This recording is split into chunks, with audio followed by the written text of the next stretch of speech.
नमस्कार दोस्तों, मैं हूं अनीता और आप सबका एक बार फिर से स्वागत है। तो आज की वीडियो में हम चैत्र पूर्णिमा की कथा सुनने जा रहे हैं।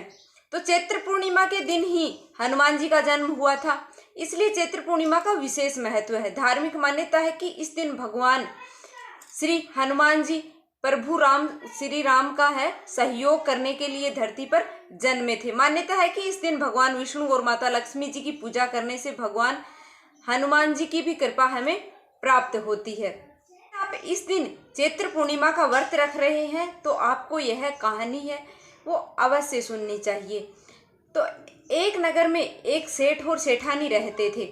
सेठानी भक्ति भाव से भगवान श्री हरि की पूजा है वो किया करती थी। सेठानी की पूजा करना उसके पति को बिल्कुल भी पसंद नहीं था, इसलिए सेठ ने उसे एक दिन अपने घर से निकाल दिया। सेठानी घर से निकलकर जंगल की ओर चल दी। रास्ते में सेठानी ने देखा कि जंगल में 4 आदमी मिट्टी खोद रहे हैं। यह देख सेठानी ने उनको बोला कि आप मुझे भी काम पर रख लीजिए। सेठानी के कहने पर उन्होंने सेठानी को नौकरी पर रख लिया, लेकिन सेठानी बहुत कोमल थी, इस वजह से उनके हाथ में छाले पड़ गए। यह देख चारों आदमी ने सेठानी को काम छोड़ने की बात कही। उन्होंने कहा कि इसकी जगह तुम हमारे घर का काम कर दो। सेठानी ने मान जाने पर उसने अपने घर ले गए। वे चारों आदमी 4 मुट्ठी चावल लाते और उसे बांटकर खा लेते। यह देख सेठानी को बहुत बुरा लगता।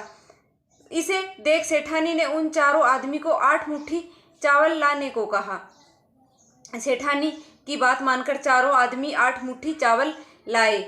इन चावलों का सेठानी ने भोजन बनाया और भगवान विष्णु को भोग लगाकर सभी आदमियों को परोस दिया। इस बार चारों आदमी को भोजन बहुत स्वादिष्ट लगा और सेठानी से खाने की तारीफ करते हुए इसका राज पूछा।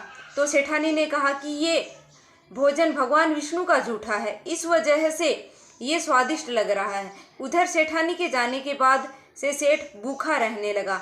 आसपास के लोगों उसे ताना मारने लगे, ये पत्नी की वजह से ही खाना खा रहा था। लोगों की बातें सुनकर सेठ सेठानी को जंगल में देखने निकल गया। रास्ते में उसे वही 4 आदमी मिट्टी खोदते हुए दिखाई दिया। सेठ ने उन्हें कहा कि तुम मुझे काम पर रख लो। तब चारों आदमी ने उसे भी काम पर रख लिया, लेकिन सेठानी की तरह मिट्टी खोदने के सेठ के हाथों में भी छाले पड़ गए। यह देखकर उन्होंने सेठ को भी घर का काम करने की सलाह दी। सेठ ने भी उनकी बात मानकर उनके घर चल दिया। घर पहुंचकर सेठ ने सेठानी को पहचान लिया, लेकिन सेठानी घूंघट में होने के कारण सेठ को पहचान नहीं पाई।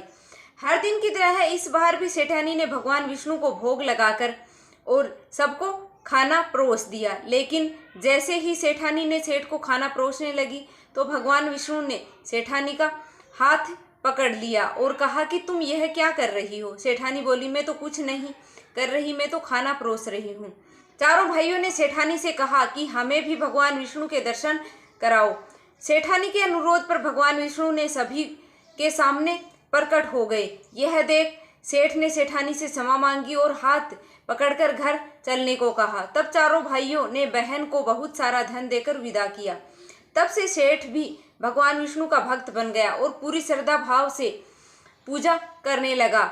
इससे उसके घर में फिर धन की बरसात होने लगी। ऐसी मान्यता है कि इस दिन व्रत रखने से सत्यनारायण भगवान के साथ ही भगवान हनुमान जी की कृपा और प्रभु श्री राम और सीता की कृपा भी आपको प्राप्त होती है।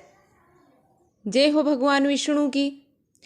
चैत्र हिंदू पंचांग का सबसे पहला मास है।